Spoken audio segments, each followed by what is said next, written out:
యువజన వ్యవహారాలు క్రీడా మంత్రిత్వ శాఖ ఆధ్వర్యంలో దేశవ్యాప్తంగా ఐక్యతా ర్యాలీ చేపడుతున్నామని మంత్రి సత్యకుమార్ యాదవ్ తెలిపారు.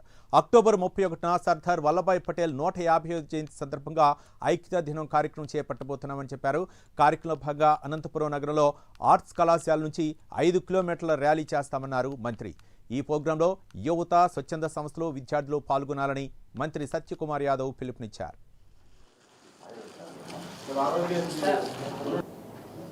భారతరత్న, న్యాయ కోవిదుడు, రాజనీతిజ్ఞుడు అయిన సర్దార్ వల్లభాయ్ పటేల్ గారి 150వ జయంతి. ఆ సందర్భంగా కొన్ని సంవత్సరాలుగా మనం ఆ రోజుని ఏకతా దివస్గా, ఐక్యతా దినంగా జరుపుకుంటూ ఉన్నాం. అయితే ఈసారి 150వ జయంతి కావడం వల్ల ఈ కార్యక్రమాన్ని అధికారికంగా కేంద్ర యువజన క్రీడా శాఖ అధికారికంగా నిర్వహిస్తూ ఉంది. వీటిలో భాగంగా మై భారత్ అనే ఒక పోర్టల్ని స్టార్ట్ చేసి వీటిలో ఎన్ఎస్ఎస్, ఎన్సిసి, తర్వాత భారత్ స్కౌట్స్ అండ్ గైడ్స్, ఇతర యువజన సంఘాలని, ఎన్జిఓలని భాగస్వామ్యంతో దేశవ్యాప్తంగా ఆ రోజు అధికారికంగా కార్యక్రమాలు నిర్వహించడం, ఏకతా యాత్రల్ని చేపట్టడం, ప్రజల్లో సర్దార్ వల్లభాయ్ పటేల్ గారి పట్ల, వారి సేవల పట్ల, ఈ దేశానికి వారు అందించిన